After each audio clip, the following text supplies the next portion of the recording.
안녕하세요. 이번 시간에는 ERP 정보관리사 물류 2급 물류이론의 영업관리의 대금 회수에 대해서 같이 공부해보는 시간 갖도록 하겠습니다. 자, 대금 회수는 신용거래와 신용한도 또는 여신한도 같은 얘기다 보시고요. 그 다음에 이제 신용한도 설정법, 그 다음에 대금 회수관리 이런 식으로 나누어서 같이 공부해보는 시간 갖도록 하겠습니다. 자, 신용거래 또는 신용여신한도인데 신용거래는 말 그대로 외상거래죠. 그죠? 예, 외상거래. 외상거래는 어떻게 합니까? 물건 먼저 주고 돈은 나중에 받는 이런 것들을 우리는 외상거래다. 이게 신용이 없으면 이게 안 되겠죠? 그래서 신용거래 이렇게 얘기를 하는 겁니다. 쉽게 외상거래 이렇게 보시면 돼요. 물건을 파는 입장에서는 물건을 먼저 준 다음에 돈을 나중에 받는 그런 경우가 되겠죠. 그래서 일반적으로 이 기업들이 신용거래를 바로바로 그때그때 뭐 돈 주고 물건 주고 돈 받고 그러는 게 아니라 외상거래를 주로 많이 하고 있다는 겁니다. 이것도 여러분들이 좀 기억해 주세요. 일반적으로 기업들은 신용거래, 외상거래를 하고 있다. 자, 그러니까 물건을 파는 사람 입장에서는 뭐가 중요하겠어요? 내가 A라는 회사, B라는 회사, C라는 회사 이런 거래처들이 있는데, 즉 판매처가 있는데 각각 그 거래처별로다가 내가 얼마까지 외상으로 물건을 줄 거냐 하는 신용한도 또는 여신한도를 설정해서 여러분들이 관리할 필요가 있을 겁니다. 그죠? 예, 무턱대고 계속 어떤 한계 없이 무조건 다 외상거래하면 안 되겠죠. 그래서 회사의 어떤 신용 정도라든가, 그죠? 안정성이라든가, 성장성이라든가 여러 가지들을 검토를 해서 여러분들이 적절하게 얼마까지 예상을 줘야 되겠다 하는 그런 마지노선을 정해놓고 관리를 하셔야 될 것 같습니다. 그래서 신용한도 설정 중요한데요. 외상 매출금 상한액, 그 다음에 허용기간 이런 것들을 정하는 것을 우리는 신용한도 설정이다 이렇게 하고요. 이런 것들은 두 가지 측면에서 여러분들이 해석할 수 있어요. 외상을 준다는 것은 어떻게 보면은 내가 적극적으로 물건을 팔겠다는, 그죠? 그런 의미가 있을 거고요. 반대측에서 생각하면 이거 외상 잘못 줘서, 그죠? 괜히 나 돈 떼이는 거 아니야? 나중에 돈 못 받는 거 아니야? 그 회사 망해서? 그럼 내가 적절히 신용한도 설정해가지고 잘 관리를 해야 되겠네. 그래서 회사가 망할 기미가 보인다, 낌새가 보인다 그러면 빨리 돈 회수하고 그래야 되겠네. 이런 측면에서 여러분들이 이제 신용한도를 설정하는 거예요. 그렇겠죠? 그래서 이렇게 두 가지 측면에서, 정반대되는 두 가지 측면에서 이 신용한도를 설정한다 이렇게 보시면 될 것 같습니다. 이해되시겠죠? 자, 그래서 이제 신용한도 설정하는 이렇게 있는데요. 한번 보세요. 예를 들어서 이제 매출액이 3억 6,500만 원이네요. 회사에 예를 들어서 매출 채권 잔액, 이게 내가 이제 외상값 준 거죠. 외상으로다가 1억 정도 이제 팔았나 봐요. 물건도 팔고 그동안 못 받은 돈 합쳐서 내가 받아야 될 외상값이 되겠죠. 매출 채권 잔액이 받아야 될 외상값이다 이렇게 보시면 이게 한 1억 정도 된대요. 그 다음에 매입액은 내가 이제 물건을 산 거죠. 나도 외상으로 샀네요. 그죠? 1억 8,250만 원어치 물건을 샀습니다. 그죠? 그 다음에 지금 그거 포함해서 내가 지금까지 이제 물건값 줘야 될, 그래서 채무 잔액이다. 내가 외상값 갚아야 될 돈이에요. 이게 한 4억 정도가 된대요. 그죠? 그 다음에 이제 평균 재고 잔액, 내가 평균 재고의 이제 수량에다가 단가 곱해서, 그죠? 이게 평균 재고 잔액이 되겠죠? 이게 1억 1,650만 원. 아까 잘못 얘기했네요. 그죠? 매입 채무 잔액이 4천만 원이고요. 평균 재고 잔액이 1,650만 원. 이런 게 있다고 칩시다. 요 표를 가지고 여러분들이 이제 좌측에 있는 매출 채권 회전율이라든가 매출 채권 회수 기간, 매입 채무 회전율, 그죠? 그 다음에 매입 채무 지급 기간, 재고 회전율, 재고 회전 기간, 자금 조달 기간, 그 다음에 이제 자금 조정률, 매출 채권 한도액 이런 것들. 결론적으로는 이제 매출 채권 한도액 이런 것들을 결정하려고 위에 있는 이런 것들을 여러분들이 다 산출을 하시겠죠. 결론적으로 얘기하면 우리 2급에서는 이 매출 채권 한도액은 매출액의 자금 고정률을 곱해서 계산한다. 이거만 알고 계시면 돼요. 근데 그렇게 내니까 시험을 우리 학생들이 너무 잘 맞춰서 그런지 이제는 자금 고정률을 직접 주는 게 아니라 자금 조달 기간하고 매출액만 줘요. 그리고 매출 채권 한도액 계산하세요. 그러면 여러분들이 주어진 자금 조달 기간을 365일로 나누면 그게 이제 자금 조정률이 되겠죠. 그죠? 자금 고정률이 되겠죠. 그래서 자금 고정률 이걸 가지고 이제 매출액에다가 곱해서 여러분들이 그 주어진 자금 지급 조달 기간을 가지고 자금 고정률을 계산을 하시고 이걸 가지고 여러분들이 매출 채권 한도액을 계산하시면 돼요. 그런데요, 또 최근에는요, 이 자금 조달 기간을 주어진 게 아니라 여러분들한테 매출 그 위에 있는 매출 채권 회수 기간, 그 다음에 매입 채무 지급 기간, 그 다음에 재고 회전 기간 이걸 주어줘서 여러분들한테 매출 채권 한도액을 설정하세요. 이렇게 문제를 냈어요. 그럼 여러분들은 그 주어진 3개의 데이터를 가지고 자금 고정률, 그죠? 그래서 채권 회수 기간에서 채무 지급 기간을 빼고 나머지 재고 회전 기간을 더해주면 그게 이제 자금 조달 기간이 돼요. 이 자금 조달 기간을 이렇게 산출한 자금 조달 기간을 365일로 나눠서 여러분들이 자금 고정률을 계산하시면 되는 겁니다. 그리고 그것을 매출액에 곱해서, 그죠? 매출액에 곱해서 뭐를 계산하시면 돼요? 내가 이 회사에다가 얼마만큼의, 그죠? 얼마만큼의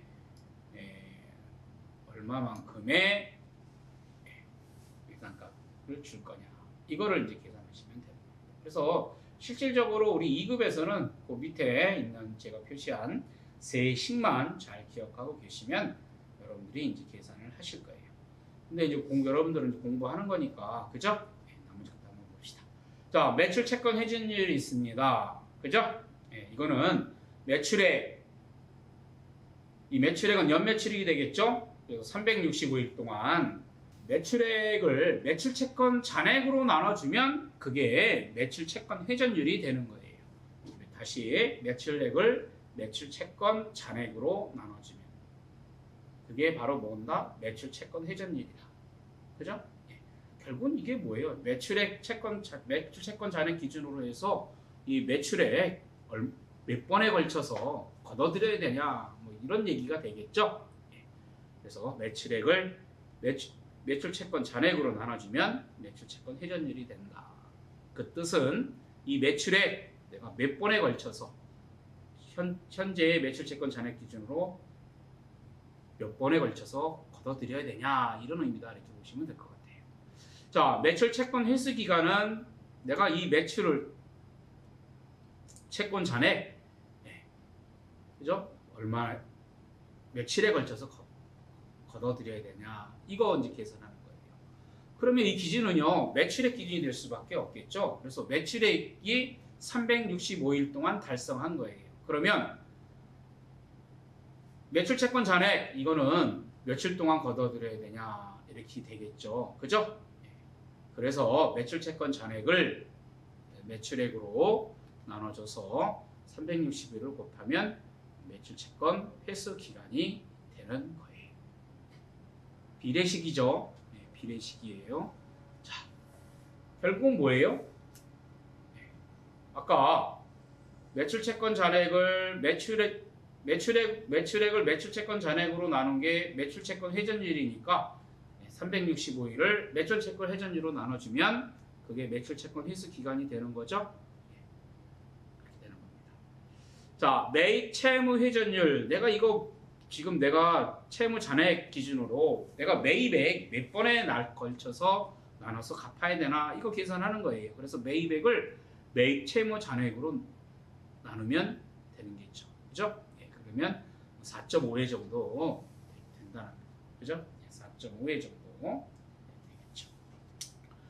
자, 매입 채무 지급 기간이 있습니다. 그죠? 이 매입 채무 지급 기간은 아까 매출 채권 회수 기간과 마찬가지로 비례식이에요. 그 기준은 이제 여기서는 매입액이 되겠죠. 내가 1년 동안에 얼마만큼 사들였어. 그러면 이 매입 채무 잔액 며칠 만에 갚아야 될까? 그죠? 이렇게 되는 겁니다. 그래서 이거를 결국은 뭐가 되겠어요? 365일. 그죠? 매입 채무 회전율로 나눠주게 되면 바로 매입 채무 지급 기간이 계산이 되는 겁니다. 한번 여러분들이 노트에다가 수식을 써가면서 한번 비례식을 가지고, 그죠? 그래서 매입 채무 잔액 대 X는 매입액 대 365일. 그죠? 그래서 X는 뭐가 되겠어요? 매입액분의 매입 채무 잔액 곱하기 365일. 이렇게 되겠죠? 그죠? 곱하기 365일 이렇게 되겠죠? 그래서 매입액분의 매입 채무 잔액은 매입액, 그래서 매입 채무 회전율분의 1이 되겠죠? 그래서 매입 채무 회전율로 나눠 365일을 매입 채무 회전율로 나눠주시면 될 것 같습니다. 재고 회전율은요, 매출액, 그죠? 이게 이 정도 매출액이면 우리가 창고에 몇 번 들락날락 왔다 갔다 하나, 뭐 이런 의미가 되겠죠. 그죠? 그래서 평균 재고액 기준으로 이 매출액은 몇 번 정도 회전이 되느냐. 그래서 매출액을 평균 재고액으로 나눠주시면 되는 거예요. 또 재고 회전율, 뭐 상품 회전율 같이 이렇게 얘기도 합니다. 그래서 재고 회전 기간도 마찬가지로, 그죠? 아까 그런 식으로 평균 재고 잔액이 며칠 만에, 그죠? 매출액은 365일, 그러니까 16.5일이 나온대요. 그래서 이 365일을 위에 재고 회전율로 나눠주게 되면 16.5일이다. 이렇게 계산된 채권 회수 기간하고 채무 지급 기간, 재고 회전 기간, 그죠? 채권 회수 기간에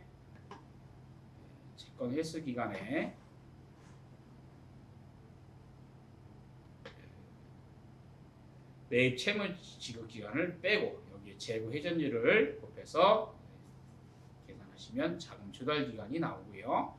이 자금 조달 기간을 360으로 나오면 자금 고정률이 나오고, 이 자금 고정률을 매출액에 곱해 주시면 매출 채권 한도에 내가 얼마만큼 1년에 예상으로 물건을 팔을 수 있겠구나 하는 그 금액이 설정이 되는 겁니다. 이 계산식은 여러분들이 교재를 보면서 꼼꼼히 다시 한번 따져보시기 바랍니다. 자, 신용한도 설정법에서 회사의 자금 운영상의 운전자본 확보 방안이 있는데요. 이 운전자본 그러면 실질적으로 뭐 현금이 되겠죠. 현금 확보 방안이다 이렇게 생각하시면 될 것 같아요. 그죠? 그래서 현금 회수 가능 거래처를 증대시켜야 되겠다. 뭐 당연히 그렇겠죠. 그 다음에 제가 어음 받았어요. 가능한 한 짧은 어음, 기간이 짧은 어음을 받아야 빨리 현금화할 수 있는 거죠. 뭐 상품 재고를 감소한다는 거는 빨리 판다는 거고요. 그래야 뭐 돈이 들어오겠죠. 그죠? 뭐 외상 매출금 감소하라는 건 외상값 주지 말라는 거죠. 돈 받고 하라는 거예요. 가능한 현금으로 팔라는 거겠죠. 그 다음에 이제 장기 회수 기간, 이런 거 긴 거로 받은 그런 거래처들 빨리빨리 받아서 감소시켜야 되고, 그 다음에 이제 내가 물건 값을 주는 것은요, 가능한 한 어음으로 줘야 되겠죠. 어음으로 주더라도 기간이 긴 거로다가 어음을 주셔야 여러분들 회사 입장에서는 현금이 빨리빨리 들어오겠죠. 그죠? 그래서 이것도 여러분들이 운전자본 확보 방안은 어떻게 하면 가능한 빨리 현금을 마련할까, 이런 측면에서 여러분들이 이해를 하고 계시면 될 것 같습니다. 자, 운전자본 확보 방안 여러분들이 어떻게 하면 현금을 빨리 마련해야 되느냐 이런 식으로 여러분들이 이해를 하고 계시면 될 것 같고요. 그 다음에 여러분들 교재에 보시면 거기 매출 채권 회전율이 높다 뭐 이런 말이 나와요. 그래서 매출 채권 회전율이 높다는 것은 내가 현금을 빨리빨리 걷어들인다는 거죠. 그죠? 외상값을 빨리빨리 걷어들인다는 겁니다. 그죠? 그래서 매출 채권 회전율이 높다는 것은 매출 채권 회수 기간이 짧아진다는 것을 의미하고요. 그죠? 순조롭게 외상값을 여러분들이 이제 회수한다는 거예요.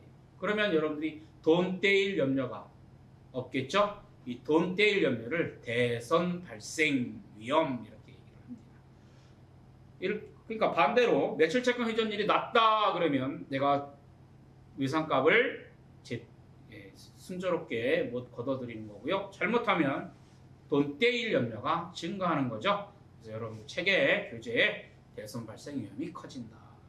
이 문장도 좀 머릿속에 기억을 해 주시기 바랍니다.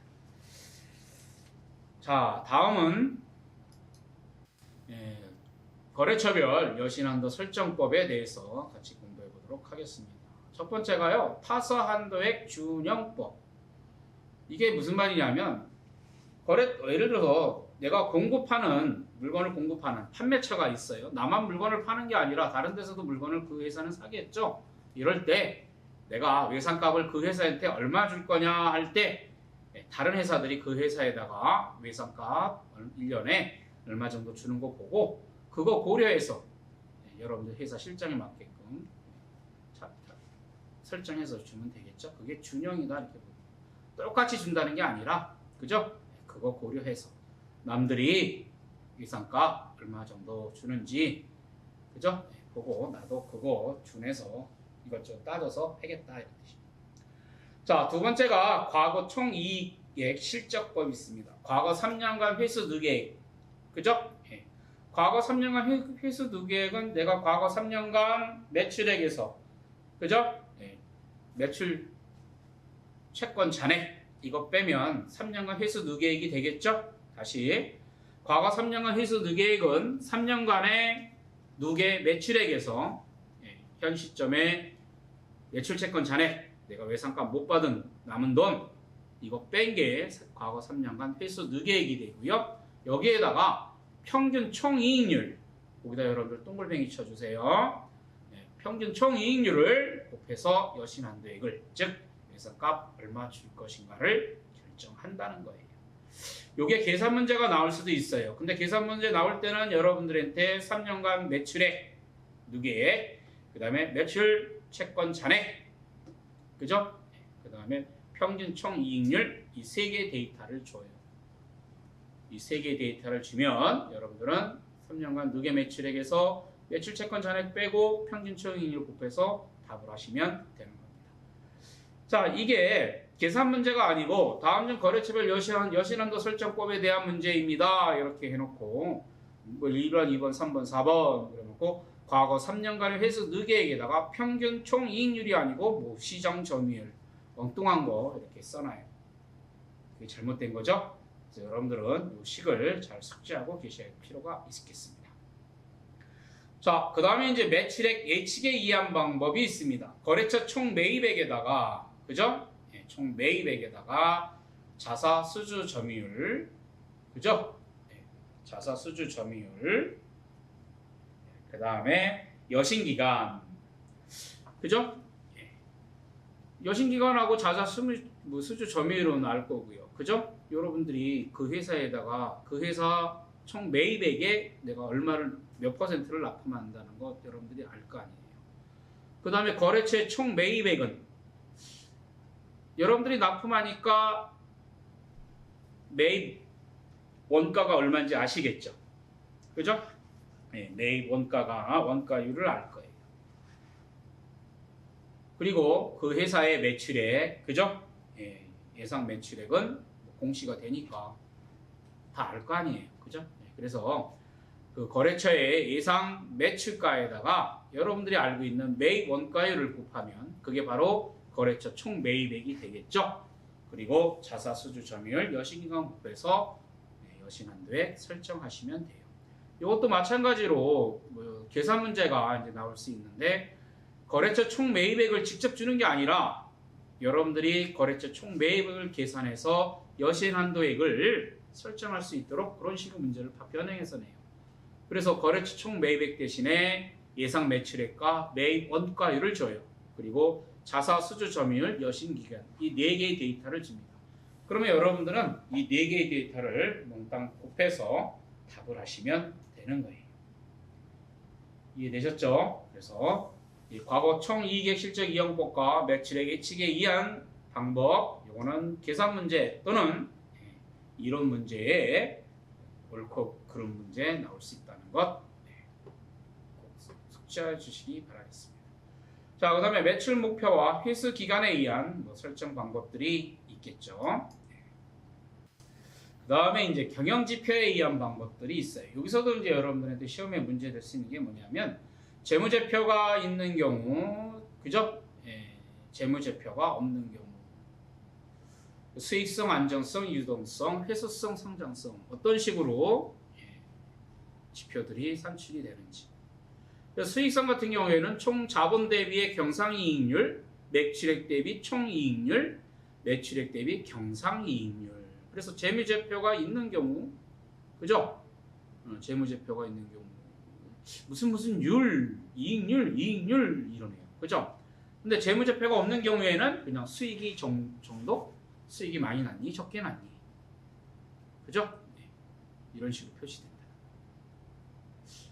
재무제표가 있는 경우가 좀 더 과학적으로, 그죠? 네. 정량적으로 관리한다 이렇게 보시면 될 거죠. 재무제표가 없는 경우는 주먹공식으로 관리하는구나 이렇게 여러분들이 이해를 하고 계셔도 좋을 것 같아요. 자, 안정성은요 비율이네요. 근데 기준이 달라요. 자기 자본에 대한 비율이냐 차입금 비율이냐, 그죠?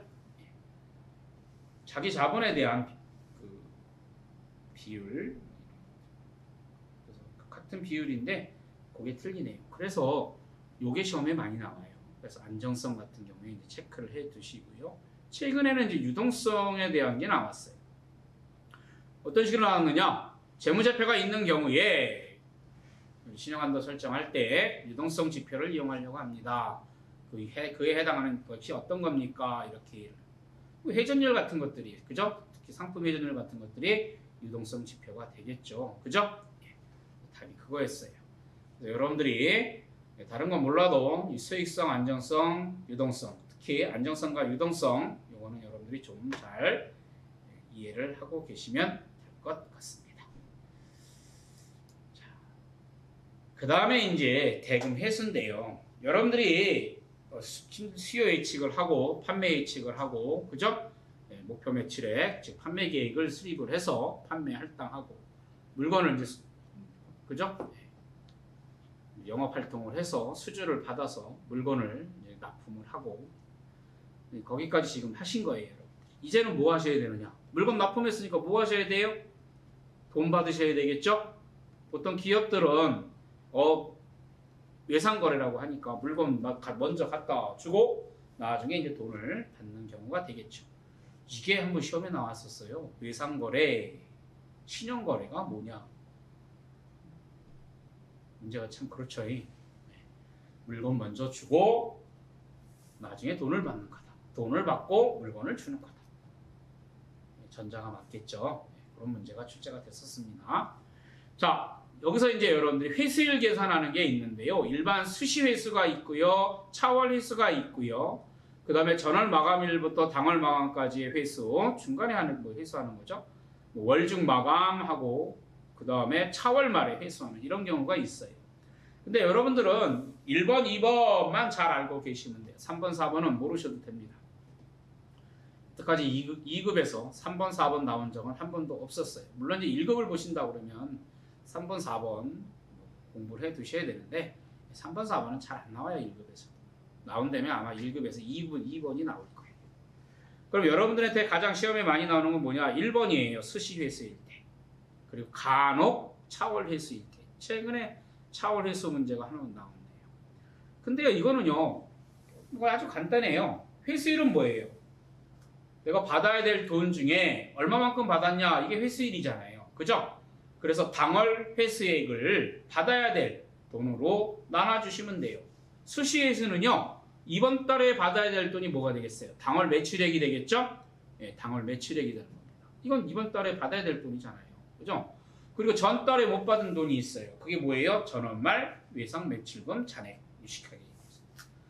이 두 개 더한 게 바로 뭐예요? 내가 이번 달에 받아야 될 돈이에요. 그래서 이번 달에 받아야 될 돈으로 나눠주면 돼요. 뭐를요? 이번 달에 걷어들인 돈으로. 예를 들어서 이번 달에 내가 100원을 걷어들였어요. 근데 전달에 50원을 못 받았어요.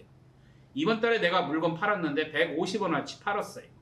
그럼 내가 총 받아야 될 돈은 이번 달에 얼마예요? 전달에 못 받은 50원, 이번 달에 받아야 될 돈 150원, 200원이죠? 근데 100원 걷어들였대요. 200원 중에 100원 걷어들였네요. 몇 퍼센트예요? 50%죠.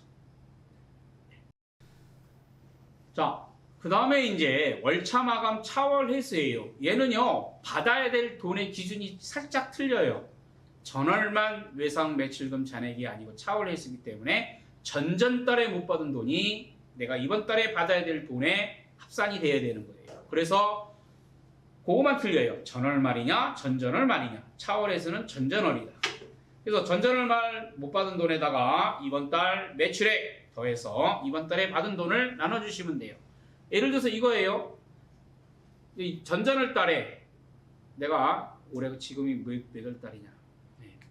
7월 달이라고 합시다. 내가 7월 달에 100원을 걷어들였어요. 7월 달에 150원어치 물건을 팔았어요.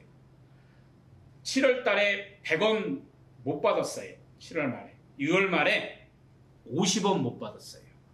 그러면 내가 8월 달에 7월 달에 받은 100원을 6월 달에 못 받은 50원과 7월 달에 물건 판 150원 더해서 200원으로 나눠주시면 돼요. 똑같이 50%가 되겠죠. 그죠? 그래서 이런 거, 뭐 계산 문제, 요거는 계산 문제가 나옵니다. 그래서 수시 회수냐, 차월 회수냐, 수시에는 전월말이 합산이 전월말 외상 매출금 잔액이 당월 매출액이 합산이 돼서 뭐 당월에 받아야 될 돈이 된다. 이렇게 기억을 하시고요. 차월 회수에서는 전전월말 못 받은 돈이 당월 매출액에 합산이 돼서 이번 달에 받아야 될 돈이 된다. 그거를 뭘로 나눈다? 이번 달에 받은 돈으로 나눠주면 그게 회수율이에요.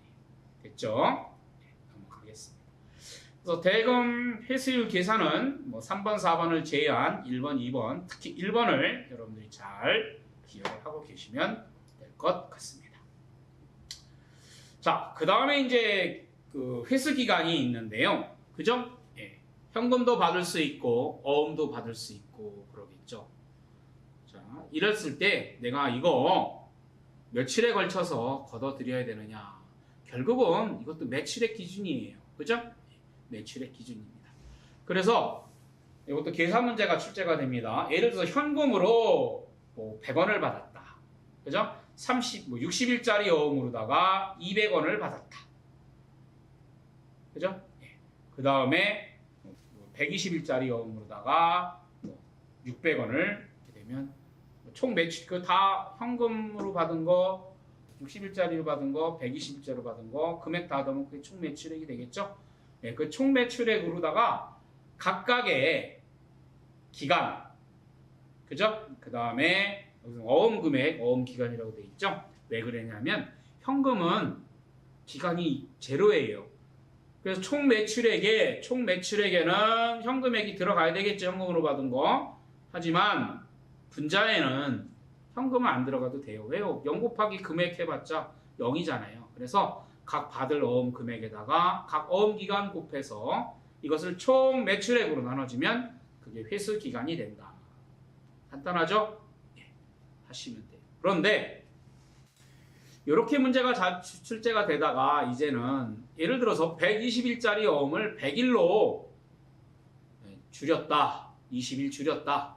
그러면 어음 회수 기간이 며칠 줄어듭니까? 이런 식의 문제가 출제가 돼요. 그러면 여러분들 문제 풀 때, 그죠? 120일짜리로 계산해서 며칠 뒤다. 100일짜리 계산할 때 며칠이다. 그래서 그 차를 빼면 되겠죠? 이러면 시간이 많이 걸리잖아요. 그럴 때는 여러분들이 줄어든 기간만큼만 계산하면 돼요. 그래서 해당 어음 금액에다가 줄어든 날 수 있죠? 일자 곱해서 총 매출액으로 나눠주면 그게 바로 뭐가 되는 거예요? 줄어든 회수 기간이 되는 거예요. 그런 식으로 여러분들이 문제를 해결하시면 되겠습니다.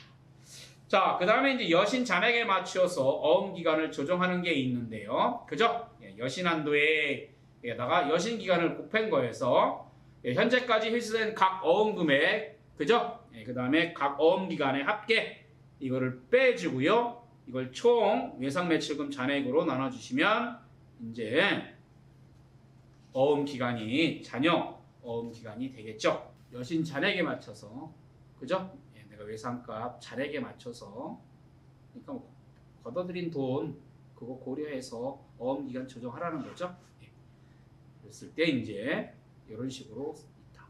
이것도 마찬가지로 여러분들한테 계산 문제라든가 이런 게 나온 적이 한 번도 없었어요. 이론 문제 나온 적도 없었고 지금까지 나오면 아마 1급 정도에서 나올 것 같아요.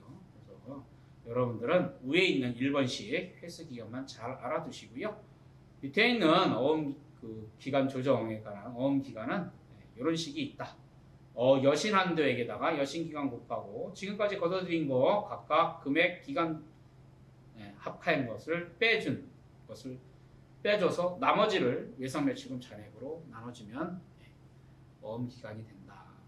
자, 그 다음에 이제 회수 관리 방법이 있는데요. 회수일 관리라든가 회수 기간 단축, 그 다음에 기타 과실이 있는데요. 회수일 관리 뭐 이것도 예전에 초기에는 시험에 잘 나왔는데 요즘 잘 안 나오네요. 내가 회수율 높여야 되겠죠? 그죠?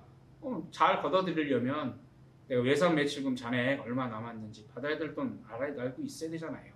그죠? 어떤 거래처가 있는데 입금일이 불규칙해요. 이거 문제가 있잖아요. 주의 깊게 관찰하셔야 되겠죠. 반품 수량이 계속 늘어요. 10개 사가면 처음에는 뭐 한두 개 반품하다가 5, 6개 어느 개는 뭐 20, 30개 이렇게 늘고 있어. 그러면 예의주시해야 되겠죠? 내가 여기 납품하는 거 조금 수량을 줄여야 되겠구나 외상으로. 그죠? 잘못하다가 여러분 돈 못 받을 수도 있잖아요. 당월에 미입금 첫 이번 달에 돈 안 들어온 업체들 관리해야 될 거 아니에요. 그 다음에 일부만 들어온 업체들도 관리하셔야 되겠죠. 이런 것들이 이제 회수율 관리 업무에 들어간다 이렇게 보시면 되겠습니다. 당연히 회수기간 단축하도록 노력해야 될 거고요. 그 다음에 이제 기타 과실 뭐 이런 게 있는데요. 이거는 이제 여러분들이 이런 거예요.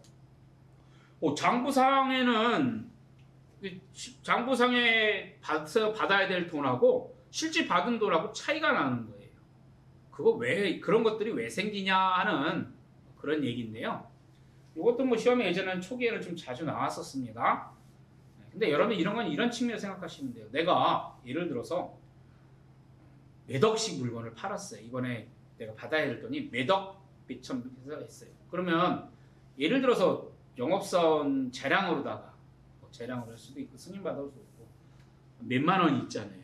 그죠? 10만 원까지는 아마 받아야 되겠죠. 근데 몇만 원은요. 우수리라고 그러죠. 우수리는 떼고 10만 원까지만, 10만 원 단위까지만 입금해 주세요. 이런 경우 있잖아요. 그럼 그런 것들이 이제 처리가 돼야 되는데 바로 처리가 안 되면 실제 장부상에 받은 돈하고 걷어들인 돈하고 차이가 날 수밖에 없겠죠. 뭐 그거에 뭐 위탁 상품 대금의 미회수, 단가 수정 미처리, 그죠? 그 다음에 상품 교환 또는 반품된 거 미처리했을 때, 크레임 수량 미처리했을 때, 거래처의 어떤 기장, 장부에다가 이렇게 기록하는 거, 이런 것들 오류가 있었는데 그걸 수정하지 않았다거나, 뭐 강제로 판매해라고 했는데 그러다 보니까 이제 흐지부지 된 거죠. 횟수가 곤란하다거나. 이렇기 때문에 실질적으로 내가 걷어들여야 될 돈하고 장부상에서 실제 걷어들인 돈하고 안 맞는 거예요. 이거 그냥 이해하고 계시면 되겠죠? 자, 이렇게 해서 이제 영업관리 수요 예측서부터 대금 회수까지 같이 여러분들과 함께 공부를 해봤습니다. 자, 여러분들의 배운 내용을 여러분들과 하려면요, 우리 교재에 유형별 문제가 있어요. 예를 들어 대금회수면 대금회수에 관련된 문제들이 비슷한 문제들이 여러 개 수록이 되어 있습니다. 그런 것을 풀면서 여러분들이 조금 이해가 안 된다는 부분 문제를 풀면서 이해를 도우시면 될 것 같습니다. 자, 이렇게 영업관리, 대금 회사를 마지막으로 마치도록 하겠습니다. 수고하셨습니다.